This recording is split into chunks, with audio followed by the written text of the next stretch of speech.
Yeah, I was thinking about our practice, and we do this thing, and we simply call it our practice.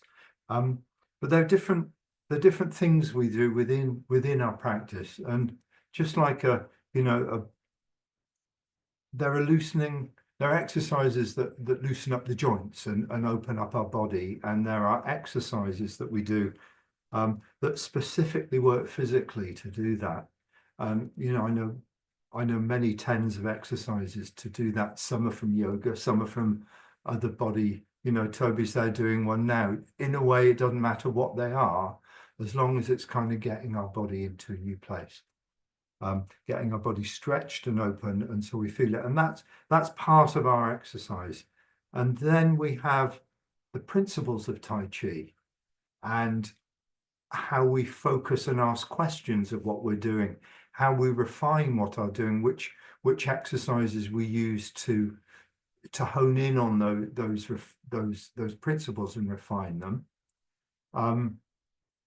Then another section of our practice is remembering moves and remembering new nuances or more to do with thinking about what we do now. When I used to go to sleep at night learning new forms, I'd always go through the new move in my mind. Where's the weight? Where's the body? Where's the direction?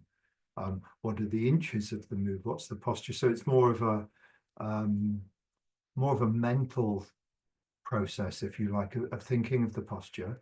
And then there's the form itself, which is putting the principles into those remembered moves.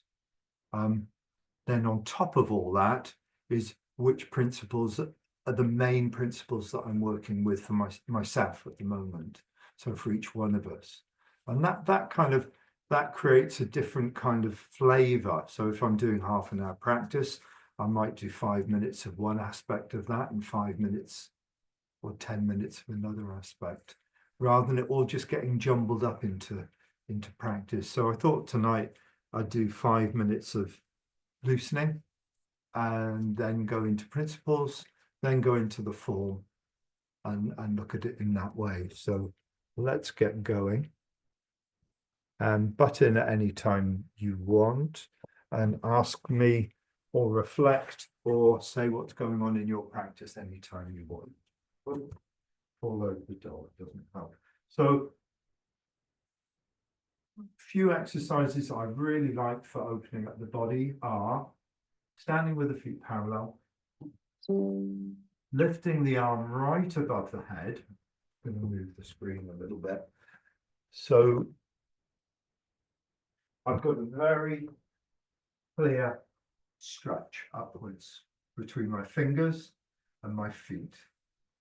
And then I'm going to put the weight into this side and just lean over. Palm down, fingers pointing outwards, and the hand is above the head. So some people can get their arm in this position, some will be here, some will be way further over, but don't make sure your arm isn't further forward. It wants to be above your head, so there's an alignment between your elbow and the side of the body, because what we're going to do, we're going to put our weight here, we're going to lean the body over, we're going to let the weight of the arm pull us this way. So there's a force that's pulling us this way. And I want to work into the side of the ribs here. I want to soften and I want to open up between the armpit and the hip joint, all these joints here. I want to feel how they change and create some space in the ribs. The intercostal muscles soften. So I'm not holding the posture, deliberately holding it. I'm actually working with releasing the whole time and softening and just wiggling into it in a way that's helping me soften into this area. And when I want to come out of it, have a look at the screen. I bring the arm up, and as the arm drops below the shoulder, it pivots my body upright. Try not just to move the body, try to move the arm first and let the weight of the arm cantilever the body upright. And then the other side. Don't start with an arm that's slack. Have a stretch. Have a nice elongated stretch upwards. Then start bringing the weight to your opposite leg.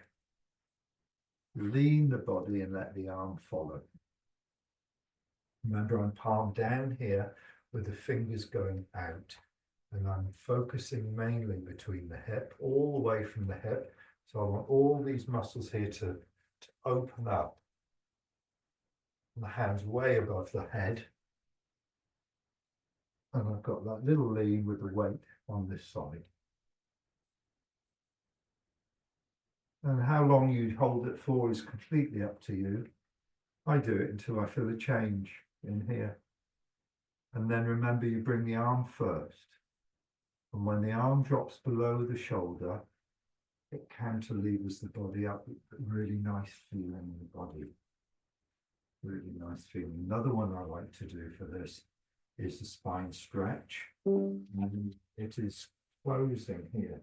In this position, I'm tucking the head forward, I'm arching the spine, I'm raising the pubic bone. Can you see the curve in my back? And then when I open up, I'm breathing in, I'm coming up slightly,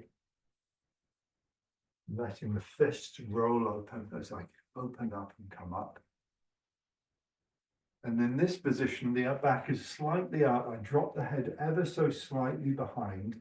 I drop the weight of the elbows ever so slightly behind, and I stretch open the chest. But I don't do it by pulling open. I do it by letting the weight of the arms fall backwards. And I work with releasing the muscles through here to allow that to turn into a stretch rather than keeping it tight.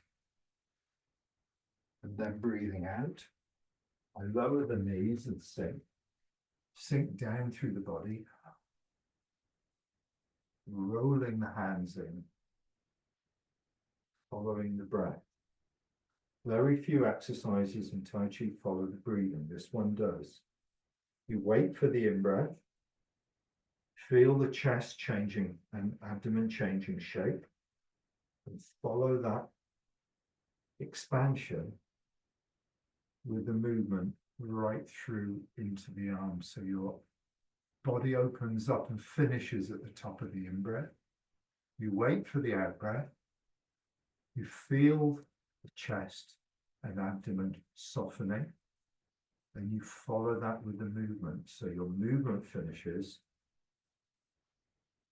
at the end of the out-breath. Wait for the in-breath. Your body knows when to breathe. Come up with the legs a little bit. Follow the opening. Wait for the closing. Soften the body, sinking down, bending the knees ever so slightly, settling into the ground, dropping the head, drawing in.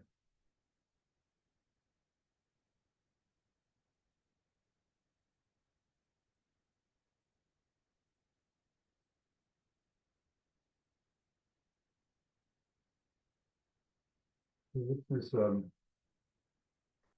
is, both of these exercises really good at working with the whole of the body, the legs and the upper body. And there are many, many, many exercises like this, but maybe in my own practice, 2 or 3 would be enough just to get me physically moving, to breathe deeper.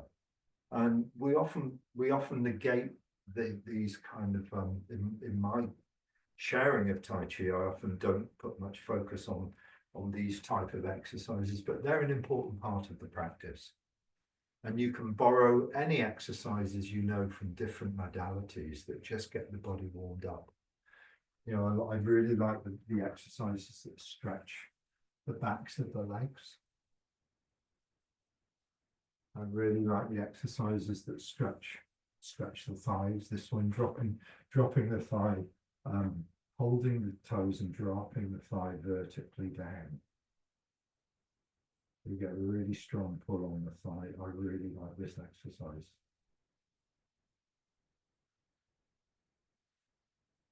It's funny because I don't particularly like yoga, and I don't like the feeling of the body being stretched. Particularly, I don't find it very comfortable, but these few exercises I quite like.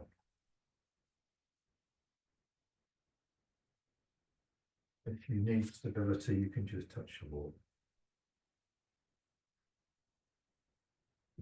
So just a few that start to work the body in a different way is important, and then to move on to the next stage of practice, which for me is much more focused on the principles, and I do the 5 loosening exercises for those.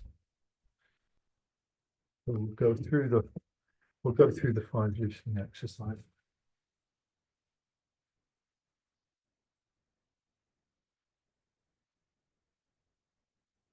Sorry, my screen's in the wrong position. That's it.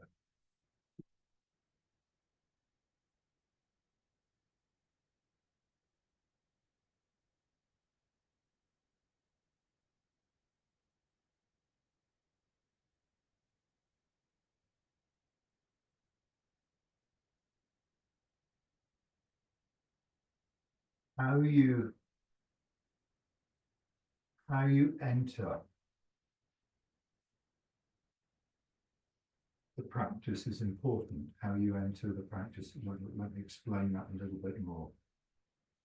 You don't want to try and jump to your most deep, subtle sensation you can find. You don't want to try and drop immediately to, you've been on that Taiji workshop and you spent 2 days training and you felt absolutely amazing and you could feel all these subtle things in your body. You don't want to try and get there straight away. You want to start really simple.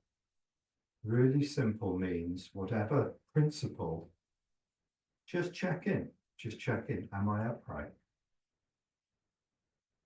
Am I upright?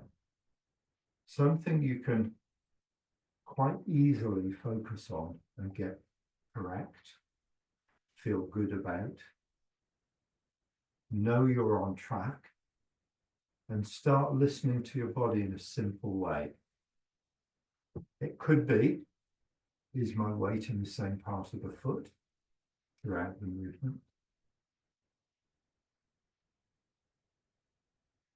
It could be, is my knee bending the whole time I'm turning?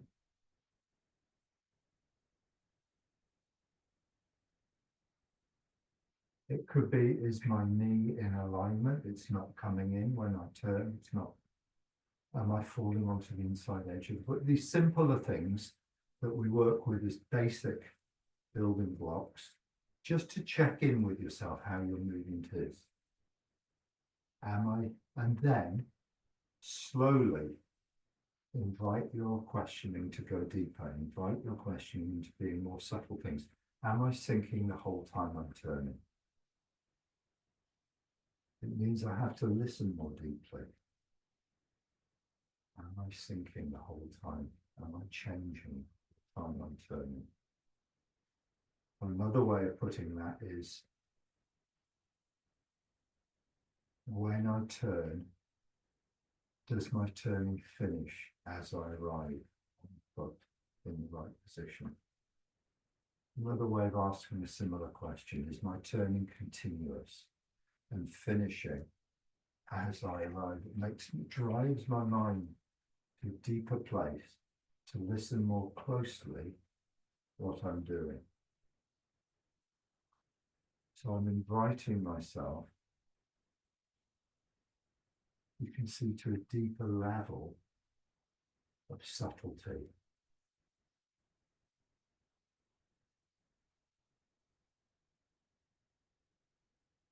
Then you can ask,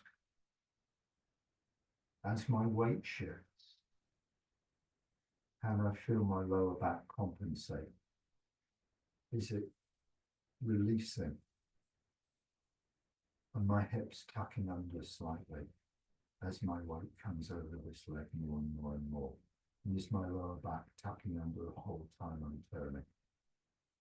So basically, is my pelvis pivoting into position as I move?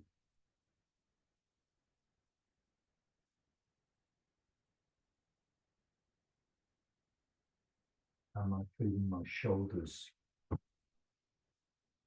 rolling to bring the arm up, rather than just the arm swinging up? Is there movement in my shoulder girdle? And then you start to get into a place where you're really listening closely into how your body's changing. And you've realized, I've dropped myself to a quieter, more steady place within myself. I'm looking at myself from a much more considered place, rather than just doing my exercise, rather just doing it on what we say superficial level. So my practice drops. Second loosening exercise.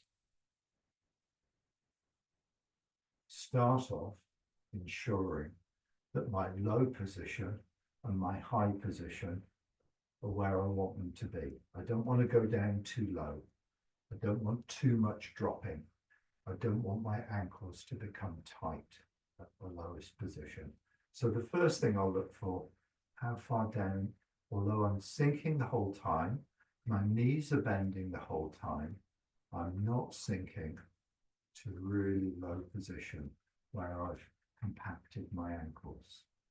And then coming up, when I come up, I'm not lifting too much inside. There's not too much lifting. There's not too much straightening of the legs. And I'm just bobbing up and down between this 1 or 1.5 inch difference between the top and the bottom. That's the first thing. So that my lowest position feels comfortable and grounded. My top position doesn't feel too stretched up. Then I want a continuous fluid release between two. I'm releasing on the way down. I'm softening and releasing as I come up. So yes, I have to contract some muscles to bring me up, but I'm also releasing others on the way up. It's not just up and down. As I go up, I'm also softening down. As I go down, I'm feeling the stacking up that gives me a lifting force through my body as I sink down. See, takes me into a deeper quality of the principles. And I want to make sure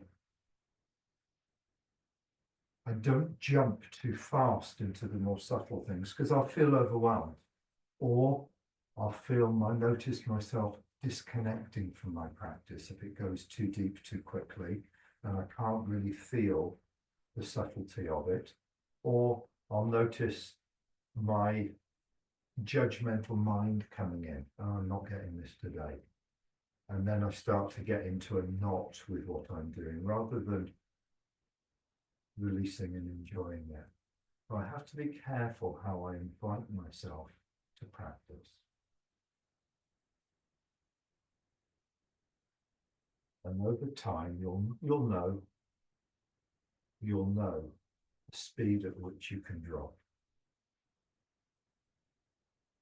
Some days feel easier than others. And number 3, we start upright. We start with a very smooth turn. We bring the arm up onto the center line. Remember that the arms here are just coming up like the beginning of the form. The hips are turning, and that brings the arm onto the center line, in line with the neck. It's not that the arm's coming across. And it's not that the body's turning and the arm's going straight out. The arm's doing exactly the same as the beginning of the form, and the body's turning at the same time. So the arms should feel like they're in that position.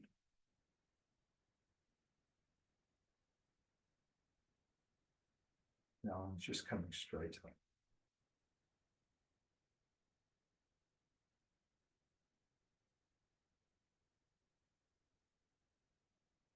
First of all, as I'm sinking and as I'm turning, the arms lifting, finishing together. Sinking, turning, arms lifting, finishing together.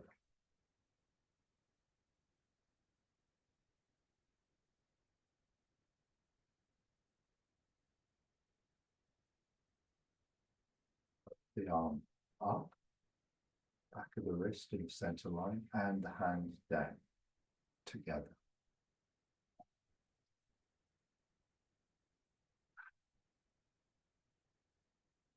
Then, looking at stability, this movement generating stability here. It's very stable. Not just turning back and forth smoothly, but sinking through the body to generate stability. As I move onto my left leg, the hips will reorganize, the shoulder girdle reorganizes to generate stability.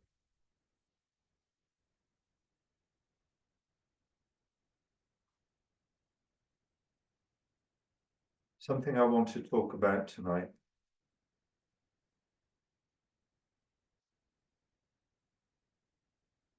You know,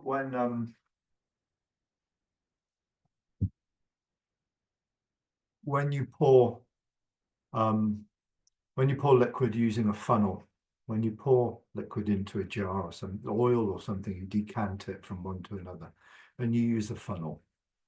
You can be a little bit slack in where you pour because the funnel does the work of channeling everything into the bottle's top. You don't need, if you didn't have a funnel, you'd have to be really careful how you poured into that small hole. But because you've got a funnel, you can plug it in and the funnel does the work. Now, in Tai Chi, or in our bodies when we move, the muscles will activate and ensure that the forces we're pushing forward, so we're moving onto our front foot, the forces that are going into the front foot, the muscles of the front leg and the hip and the back and the shoulders will act like a funnel, and they will gather all those forces and draw them towards the foot. However rough we move, our bodies won't let us fall over unless we're really rough, and they will gather all those forces, the muscles will organize and draw us into the foot. Now, what we want to try and do is move as if we haven't got a funnel. So what does that mean? If I just throw my body weight forwards, my muscles take care of how gross or how rough I am. So the muscles of the thigh change and gather the forces into the foot. No matter what force I throw forwards, I land on the foot. Very useful for walking and for running and for moving. And if I'm slightly out of alignment, or I'm throwing myself in a strange position, my knee goes out of alignment, the force will still end up in the foot because the muscles compensate. This is like the compensation of the funnel. So it's very easy to move myself into a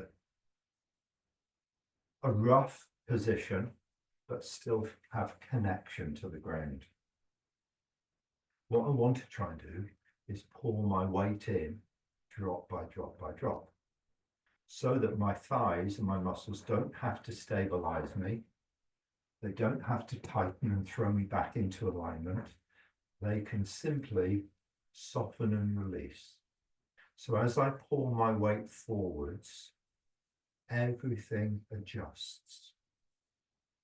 And when we say everything, we mean absolutely every single joint of the body changes, because the classics tell us when one joint changes, when one part of the body changes, every part of the body changes. Like a complete tensegrity model in the whole of the body. So when the weight changes in the foot,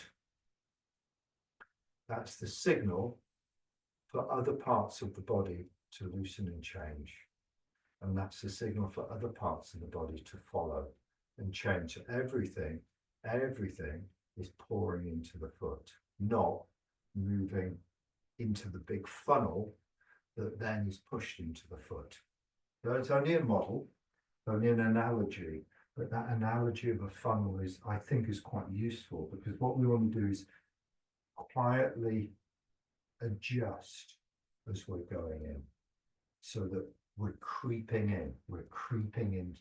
The weight and the movement is creeping into the center of the foot.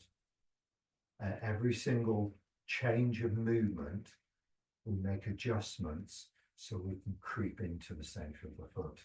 This becomes really important in loosening exercise number 3, because it's very easy to turn and actually not be very grounded. We get the movement right, but we don't get the grounding. We get the turning, and the turning's fluid, and the turning's smooth, and the turning is to the right direction. But where's the grounding?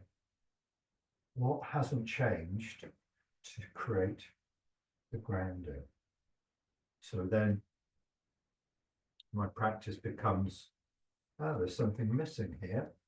My grounding's missing. That's an important jigsaw piece.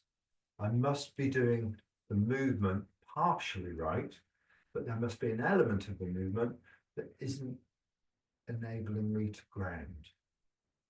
So then I start looking for, how can I make the movement more subtle so that I'm still turning smoothly and I'm adjusting and I'm settling into the foot as I turn.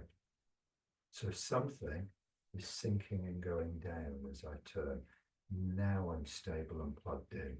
And that feeling of being plugged in, we're all going to recognize it.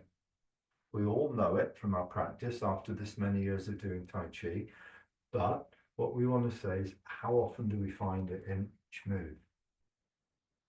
How conscious are we of it in each move, of really being plugged in and stable? Because if you're anything like me, one of the things I realized I did for a long, long time was I got the moves accurate, got the directions accurate, I got the inches accurate, got the body relatively upright, apart from my angle in the back of the neck. But the stability is something else. The stability comes about on a much more subtle level of changing and releasing as I go into the move. And this has taken a long, long time to develop. So the third loosening exercise is a great exercise for making sure that when I've dropped to a deep enough place to really be with it, rather than getting overwhelmed by it, or rather than phasing out on it, when I can really feel it, staying with that feeling of sinking and connecting and grounding. So the feeling of grounding is growing and developing the whole time I'm turning and the whole time I'm sinking. Now, it's not that I move and then ground. For the beginners in the form, we move into the center and then we sink. As a more refined way of practicing, as we're moving, we're sinking. And that feeling of being grounding is maintained and developed and deepened as we further towards the end of the turn.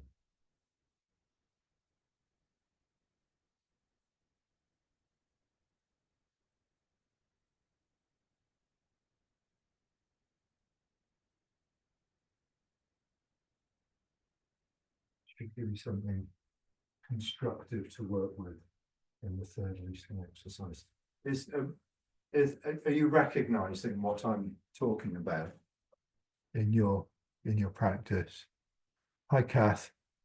Seeing you there. Good. I'm glad you're joining us. How are you doing? Good. Sitting down, taking it easy, I hope. Lots of cups of tea. Yeah, good. Well done. Yeah. Is that familiar? What we're talking about here, what I'm talking about, familiar in your practice? Yeah. Okay. I hope this gives you something to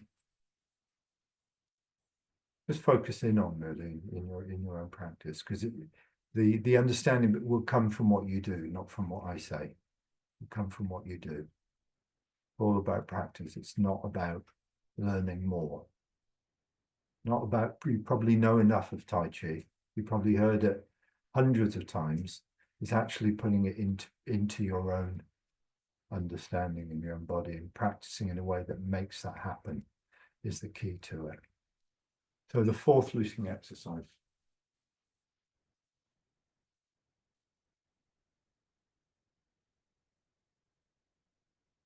Slow, steady increase coming from your lowest position where the ankles are nice and comfortable on the ground to your highest. One movement and back to your lowest. This is a much faster lifting and sinking than we do in the second loosening exercise, but it's exactly the same. It just happens to happen faster. We're coming up and we're releasing down. There's no gap between the two. We settle in, we rise, and we release. Small force rises through the body and the hands open. A small force comes back down through to the ground. The fingers roll over. Connected and stable.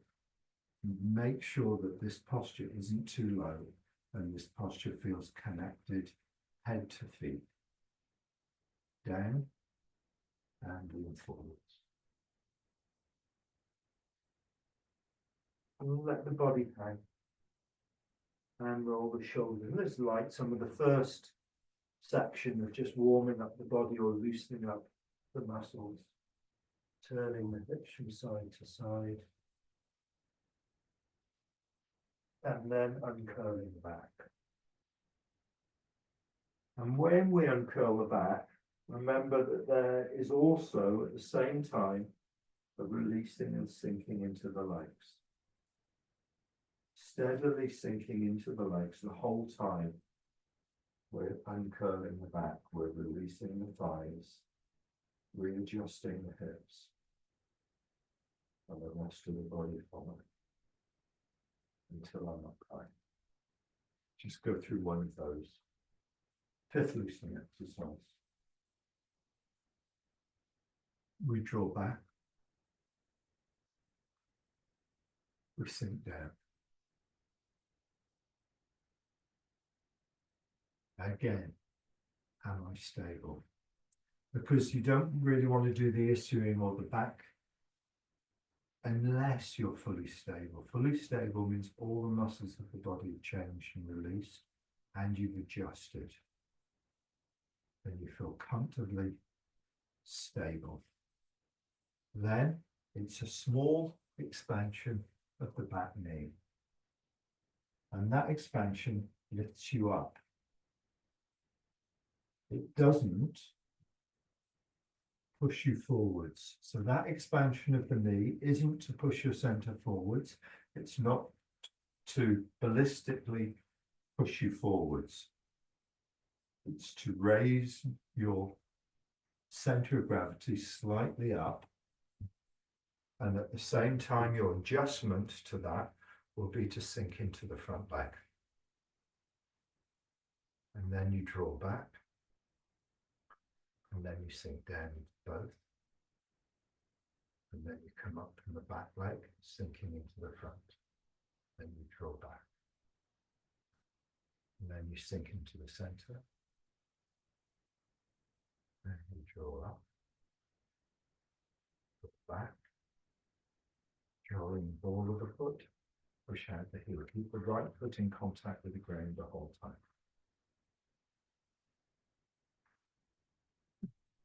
And then the left side. Narrower stance than a bow stance. Draw back. Sinking. Both legs changing to draw you downwards and in. Have to make sure you're not lower than your temptation with this is that you go in here and you're too low and there's too much tension in the back ankle. When you go in here, just down an inch and up an inch. You're back. So your vertical circle, if you like, is that shape. It's back and down an inch and up. So it's not really a circle at all. It's long and back, staying fairly level. This is going on to the back foot, fairly level. Then down an inch and up. So there's no forward movement, so it's not full circle. Call the vertical circle, it's not really a circle at all. Back, down, and up. And sit back.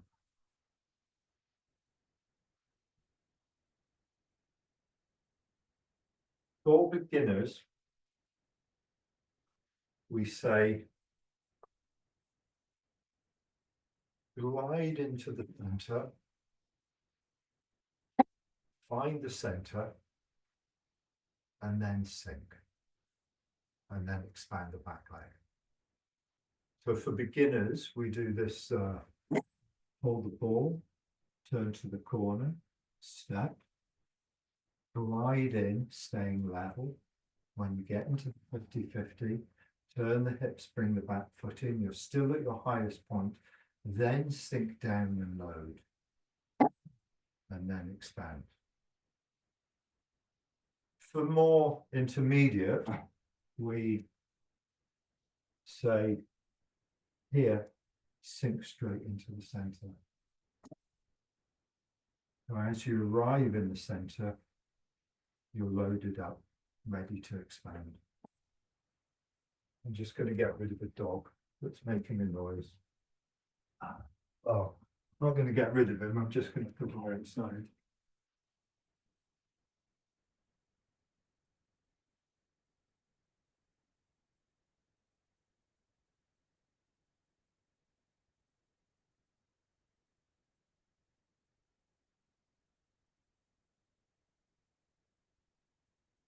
God knows how to dispose of a dog. Practice, please, holding the ball. When you sink into the front foot, don't come over the foot. Sink straight down. You don't need to move. You're in the center. You don't need to move forwards. Find your grounding with as little movement forwards as possible. Relax the lower back. Relax the chest. Turn. Step. When you move in, releasing both thighs to draw you down. Halfway through the in, turn the hips, and you arrive continuingly to sink, square, and release. Move forwards without coming over the foot by sinking down to the foot and turning. Turn back, step, sink in, square, connect, and expand. So what I'm trying to do is differentiate between a beginner's way of practicing where we step, move in square, sink, expand, and a more advanced way of doing it, whereas instead of coming over the foot and finding the turning point, so this is like a balanced turn because we're over the foot, turn around that axis, step, glide in, find the center, turn around the center, sink. We're finding the stability to turn around rather than the axis. So here, holding the ball, instead of having to bring my center of gravity over the foot, I'm releasing to the foot. Now I've got this, the axis of stability, not the physical axis of posture. I've got the base is stable now, I can turn around it. And I stay much more in the center than coming forwards. And here, I'm not looking to glide in, I'm looking to sink in. And halfway through the sink, and turn the back foot in, continuing to sink, And that turning of the foot in doesn't break my sinking. But when I move in, I'm not moving in, turning, sinking. I'm sinking, sinking, sinking, arriving, issuing. Have a little play. See if you can, in your mind, at least understand the difference between the two, and then start to feel the difference between the two. I'm going to have a little peek in, as I like to do. Changing the view to gallery. Kath looks like she's in a cinema with a red curtain behind.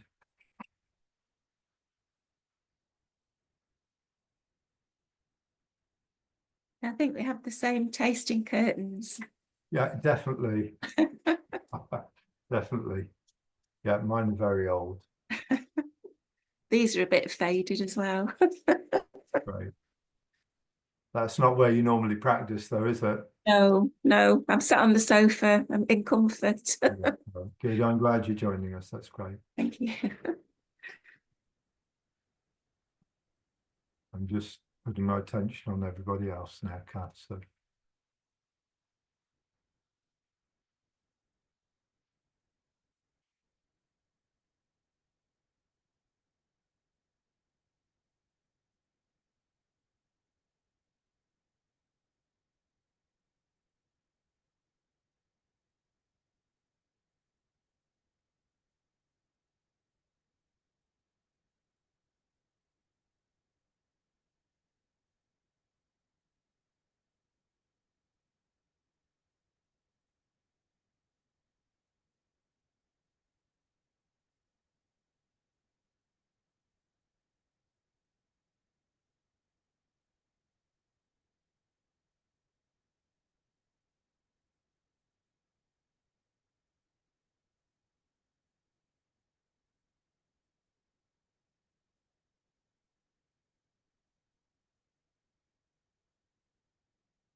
okay. So one little thing. Do you remember our friend the wall and how we use the wall to practice? Yeah. Our friend the wall is great because the wall is always going to show us if we're using too much force. The pressure we feel against the wall is an indication of our own force. The wall doesn't give any force. So when we touch the wall, it's our own force that's pushing into the wall. The wall is completely neutral, the best partner we can have. Not going to judge us, just going to be a wall. Great. When we touch the wall, it's our own pressure that we feel. It's our own resistance that we feel. If you got a rag and you threw it against the wall, because the rag's soft and it's got no resistance, the rag's soft when it touches the wall. When I put my back of my hand against a wall, that strike that you hear is my own resistance, the weight of my resistance. If my arm was like the rag, it would flop as it touches the wall. Floppy is no good in Tai Chi. We want structure in Tai Chi. So what has to happen is I have to touch the wall and then change in a way that takes the pressure away from the hand, away from the back of the hand. So it's my body softening, staying in structure, but softening, that makes that pressure against the wall less. So in the form, when you go to push, if there was a wall in front of my hands, would I feel more pressure in my fingers? The answer should be no. The answer should be no. You should, if you were doing push up against a wall and you issued into the wall, you should not feel more pressure in your fingers. Same with press. Same with all the moves. When you move your fingers out, you should be releasing inside. So the fingers don't actually feel stronger and jabbing into anything. Same when you do the jab. Same when you do any move when your hands go out, you should be compensating by softening the body into structure, not softening by melting out of structure like the rag. Okay. So why do I say that? Because when you push, you mustn't have an outward force intention. You must have a sinking force intention. Your mind goes out, but the body drops downwards and settles into the feet, connecting you, not your hands disconnecting from the ground, but sinking downwards into the ground. Important. That's what I see when I look at everybody practice. Okay. It's just something to remember and work with in your own practice.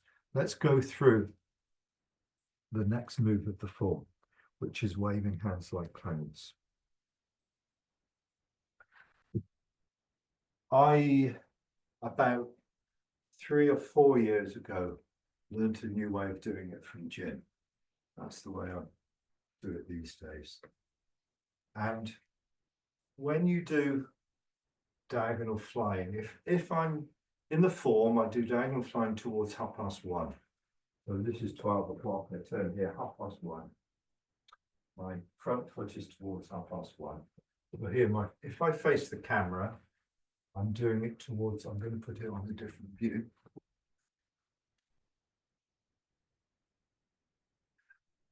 If I face the camera, my front foot is to 1:30. My hips are to 1:30. My arm is on the center line. This is down by the side, like my standing posture. My hand is on the center line. It's not opened up on the center line, which doesn't mean it's closed. It's not closed in here. It's open here. There's space here, but it's not here. It's on the center line. So I'm doing that move, and the arm is long and curved. It's not bent, and it's slicing through the air like I'm throwing a frisbee. And the turning of the waist comes from the opening up of the back knee, and the arm moves at the same time. The hips and the shoulders arrive facing 1:30. So if we go from the last move of step back to Vipassana monkey, the weight's on my left foot facing 9 o'clock. My right hand on the center line of the body, fingers at the height of the throat. My left hand on the hip. Turn open. Turn back. Fingers of the left looking into the right hand. Turn to 10:30 and drop the hands across the body. That's a sinking move. Step behind with the right ball of the foot.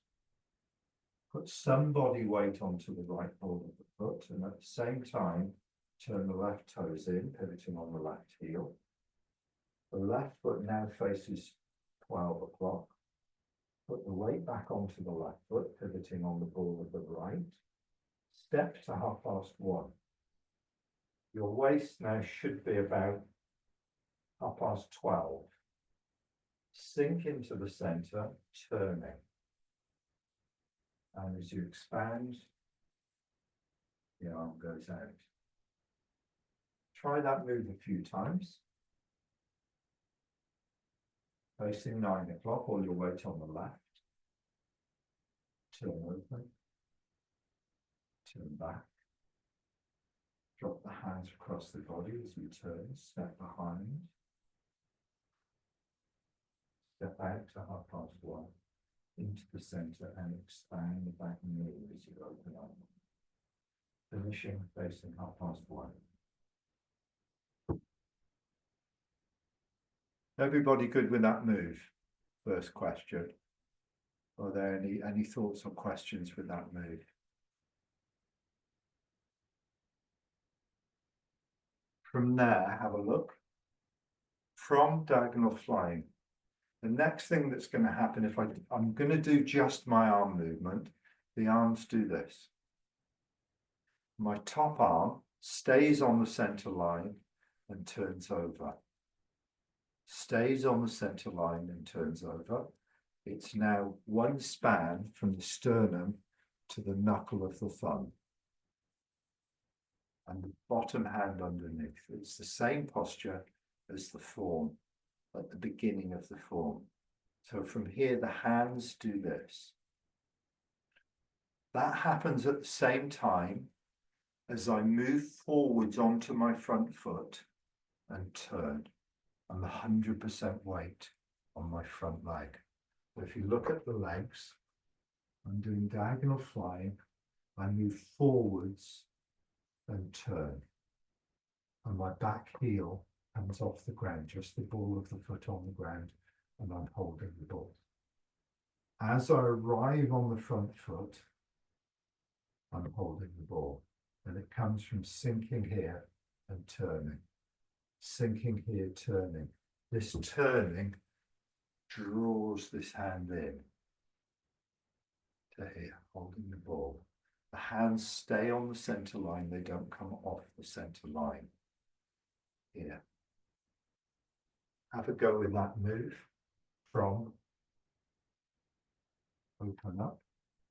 Last move of diagonal step back to repulse monkey. Turn, drop the hands across the body, step behind.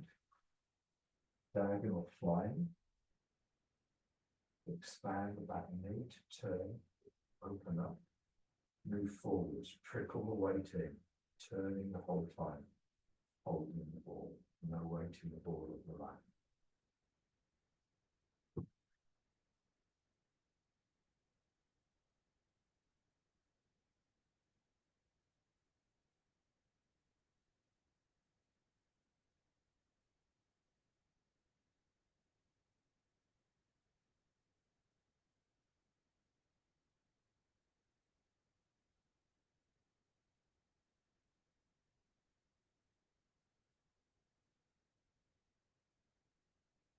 Hope you arrive in the center 50-50 before you expand and open.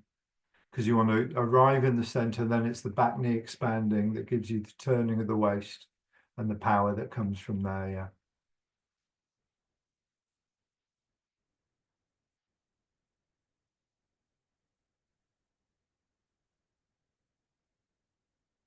Yeah, good. One more time, please, so I can see everybody. Yeah.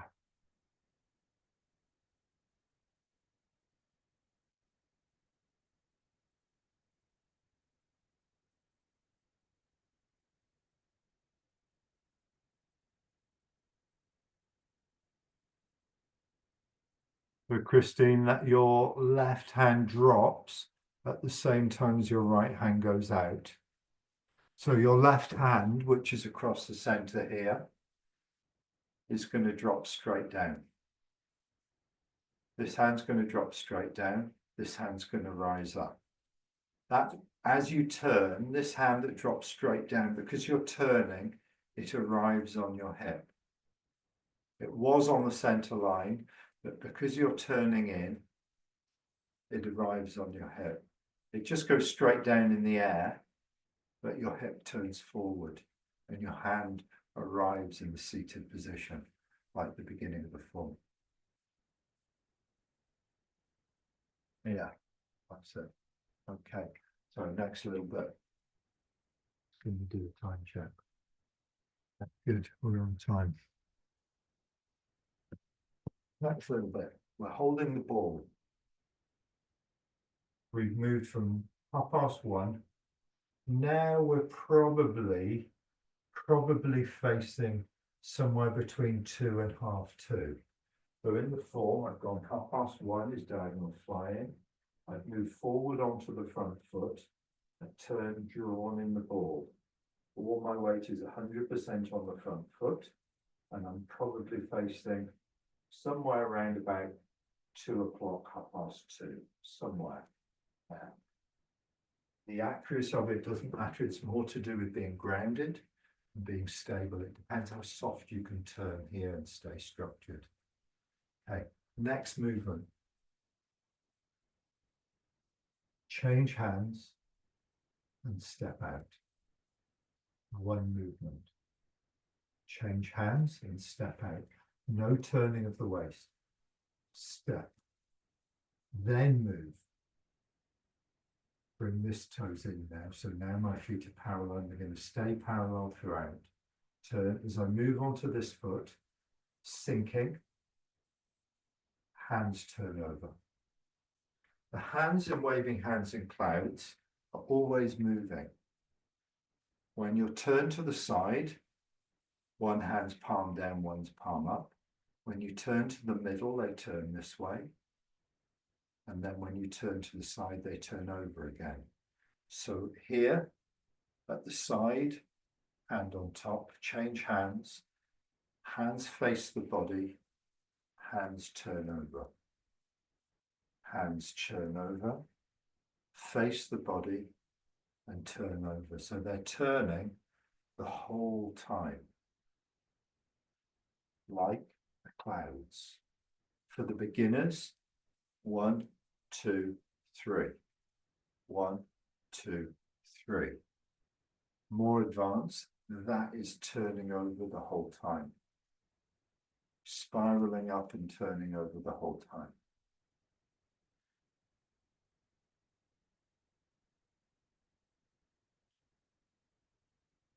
The steps we go through are hand on top, hand underneath. As we change hands, we step out. I'm stepping with the left, move across, 50-50. Sink into the left, hands turn over. They're still on the center line. Change hands, step in, move across. Hands turn over. Now my weight's here.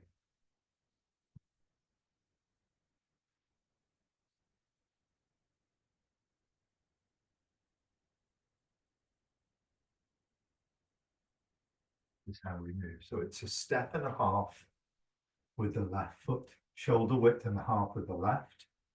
Step in is half a shoulder width. Step out, shoulder width and a half, step in. And with it, we're turning. Step out, turn. Step in, turn. Step out, turn. Step in, turn. With the hands, I'm stepping. Change hands, step out, turn. Change hands, step in, turn. Change hands, step out, turn. Change hands, step in, turn. So what's clear about that is that you change hands and step at the same time.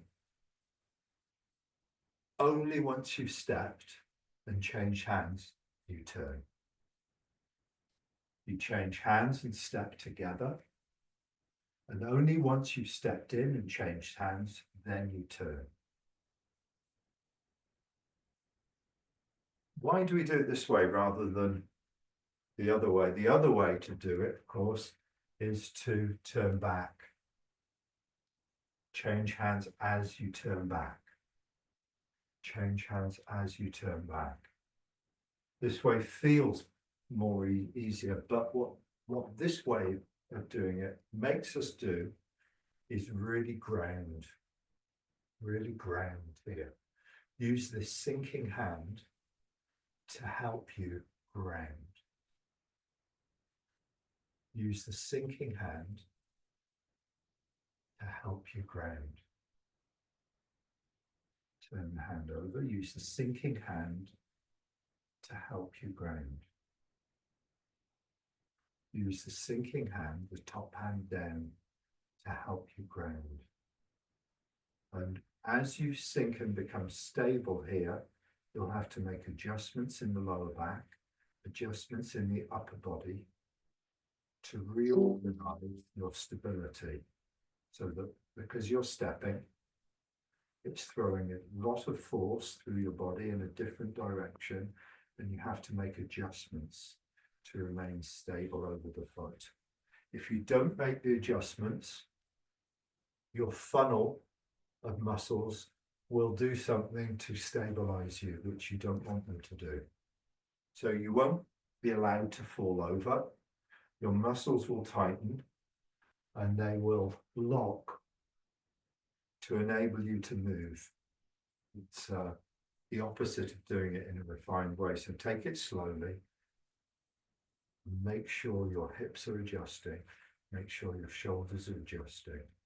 And you're really nicely stable. Feel the foot and drop everything into the foot. Have a go for a few minutes before we finish the class and see if there are any questions.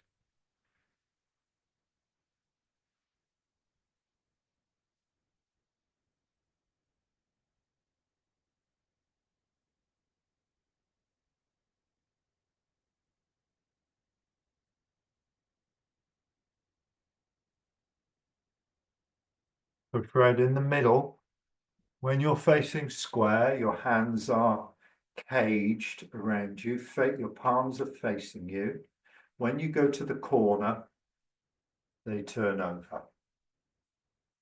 When you come back to the middle, they're facing you. When you go to the corner, it's on top and underneath. Change. When you come to the middle, they're facing you like wrapped around having a hug. It's not on top and underneath. In the middle, the hands, the palms are facing you. Then when you go to the corner, they turn over. They change. And when you come back to the middle, they're facing you. And then they turn over.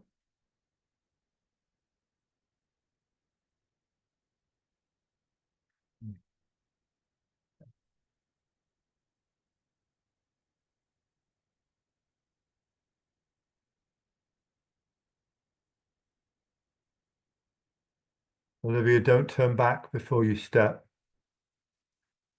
Stay facing the corner, change hands and step. No, you're turning back. Stay facing the corner, change hands. No, you're turning back. Don't turn back to step. You have to ground, you have to do something different with the grounding to enable you to step in that position. So now don't turn back, step. Yeah, see how difficult it is. It's a whole different way of moving, right? It'll teach you something very different about stability and making adjustments to generate stability rather than locking on to be able to step. That's your homework for tonight, waving hands like clouds. I don't expect it to be sorted by next week. But to be completely honest with you, when I saw Jin and Jin showed me this way of moving, he said, next time I see you, I want you to be able to move like this next time I see you, which was 6 months down the track. And it took me 6 months. Okay. Took me 6 months. So I was getting worried. So I'm going to see him next month and I haven't sorted it yet. But I'm slow. In Tai Chi, I'm really slow. I'm like the tortoise and the hare and the tortoise. Thorough but slow, and it takes me a long time to get things. But when I get them, it's kind of, okay, it's in there. But it's definitely doable quicker than 6 months. Definitely doable. But it did take me a while because I've been doing Tai Chi for so many years, it was ingrained to do it a different way. And it meant I had to start reorganizing my sinking through my body to be able to do that one move. And for me, that's the hardest move of the full. I think we've all got our own favorites and we've all got our own, uh-oh, here's that bloody move again. Right. And for me, that's my difficult move. Some people it's the turn, some people it's standing on one leg, and for other people, but this is the hardest one for me. If you can, and what I found was everything in this exercise is loosening exercise number 3. and it's the first step of the form where we separate into 2 legs and step. It's the first move of the form. It'll teach you a lot about stability and balance and true alignment of forces. So that's our little offering for tonight.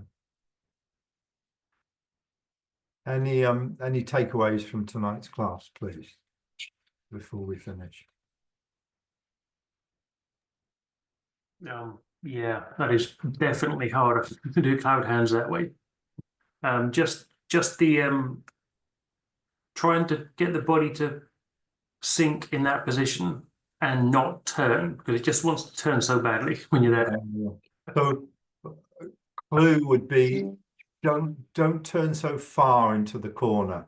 So turn slightly, look for more of your stability than where you think you want to turn to. So when you draw in to hold the ball from diagonal flying, don't kind of go to the maximum turn. Keep the turn slightly. The tick-tocking between the corners is don't make it too wide. So what I mean by that is don't aim for kind of 1:30 and 10:30. Go more like 11 and 1 o'clock, and you'll find it easier. Okay. Yeah. Okay. For me, doing it that way, just one comment, doing it that way, it feels like the leg moves independently of the rest of the body. Yeah. That's okay. When the leg moves, when you step, the rest of the body needs to compensate and make adjustments for the weight shifting through space. If the rest of the body doesn't change, it'll hold.